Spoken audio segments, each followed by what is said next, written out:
So we have to eat good food. Now the meat, I'm going to mention something about meat because this is part of the secular world, is to turn people into meat consumers. Because meat is very profitable. And if you study the history of the Western people, their history is a history of literally destroying sheep people for cattle.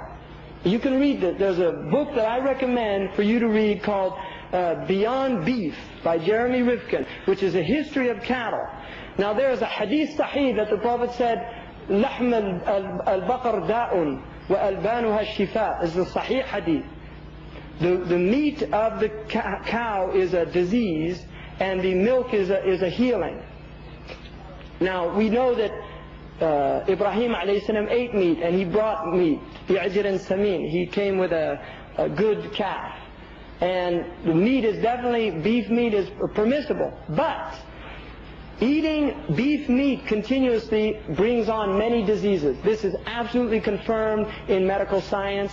They have no doubt about the deleterious impact of particular beef meat, which has a great deal of fat, but it literally hardens the heart. Now there is a tradition from Sayyidina Ali saying, beware of much consumption of meat because it pulls rahmah out of the heart.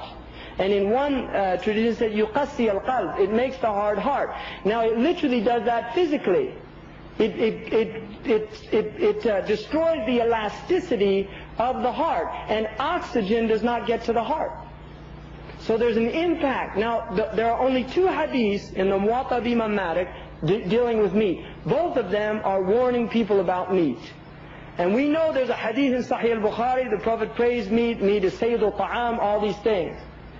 But the Prophet, according to Imam al-Qurtubi, لم يعتمده ولم يبحث عنه إن وجده أكله. He did not take it as his staple diet, nor did he seek it out. When he found it, he ate it. And they did not eat a lot of meat. And I contest anybody who has been born a Muslim, if your grandfather is still alive and they're not from a wealthy family, ask them how often they ate meat in the Muslim world. People literally, I know Yemenis who told me in Yemen they had meat maybe once a month, twice a month. Some people only on the Eid times. And then when they had meat, they just used to be literally hardly any sprinkled on the food. Now the other thing is, traditionally the Muslims did not eat beef. It's not a traditional meat of the Muslims. The Muslims ate sheep. But the beef eaters, in fact the British have the beef eater. That's literally a British in the army, right? They have the beef eaters. And literally these people force beef on people, longhorns.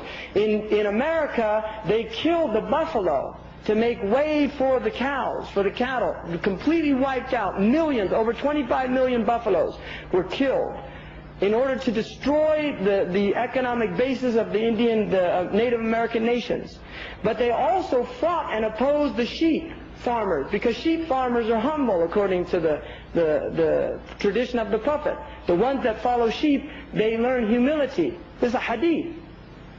And that's why the Prophet said that there was never a prophet except that he looked after sheep. Now beef creates arrogance. People that literally raise beef can become arrogant. So this American thing is beef, Texas beef, steaks, all these things. But read that book. The other thing, they fill it with massive hormones and steroids and all of these things. So it might be halal if it's sacrificed, but is it tayyib? And this is something you have to ask yourself. Halal and tayyiba. Eat halal and pure, tayyib. And that means pure in all of the aspects of it. And taba, one of the things of taba is to be good. Imam Malik says in the Muwatta that Umar said, إِيَّاكُمْ وَاللَّحَمْ فَإِنَّ لَهُ ضَرَاوَةً كَضَرَاوَةِ الْخَمْرِ. Beware of meat because it has an addiction like the addiction of wine. People get addicted to it, and then people don't thank Allah. Meat is something that when you eat it, it should be a blessing and a gift that you say, Alhamdulillah, and you teach your children that.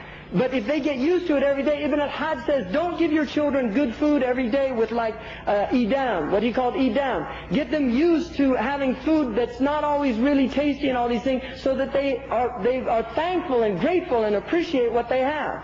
This is tarbiyah of the Muslims. You can see this in our book. That's a book from the 5th century of Islam. So this is important. really, as food, of eating healthy food and raising our children on healthy food.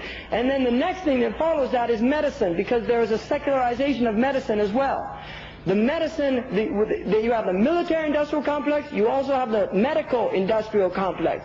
Medicine is a massive industry, billions and billions of dollars. In the United States alone, over $500 billion a year. It's bigger than their war industry, you see. And they have massive conflicts of interest.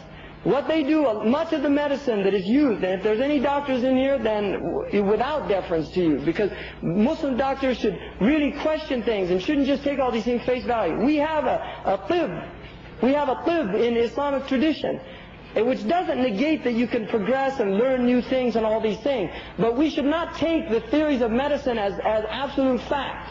Because much of the medicine that exists now is based on maintenance of illness, of not getting people better, but of maintaining illness.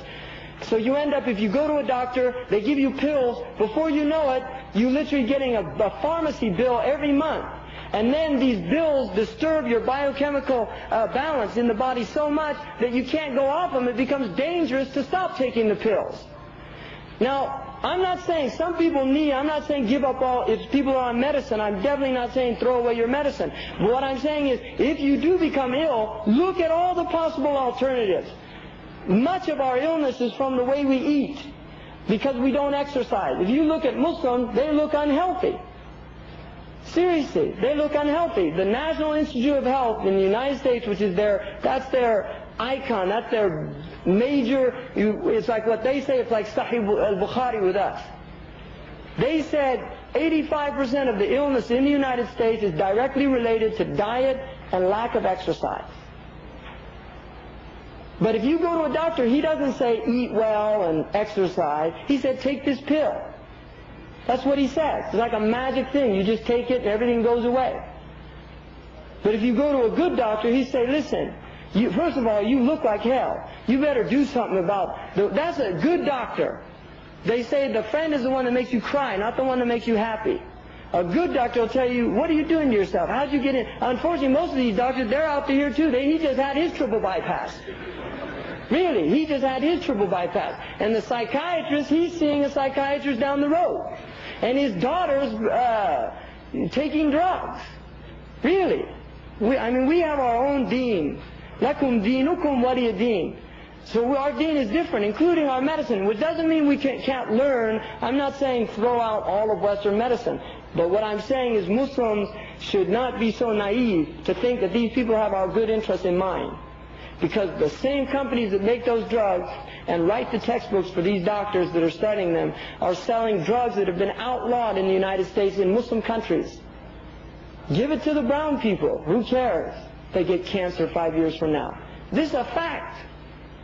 And you have to understand how ruthless these people are, because they don't care about you. The only person who care about you is your own self. Save yourselves and save your families. And if we all took that ayat to heart, we wouldn't have any problems in the Muslim world. Anyway, just some thoughts to think about. But really, we're in a very desperate condition. The secularism has had a massive impact on the Muslims, and we have to get back to our world view. Really, we have to look and analyze the Quran and study it, and look what it considers knowledge, ilm. What it considers knowledge. Knowledge is not science. Science is this modern science, that's one branch of knowledge. And the Muslims are always saying, well, Islam's not against science. Yeah, but there are methodologies of science. There are philosophies of science that we are against. And much of the methodologies and philosophies that are used with their sciences we are completely opposed to and consider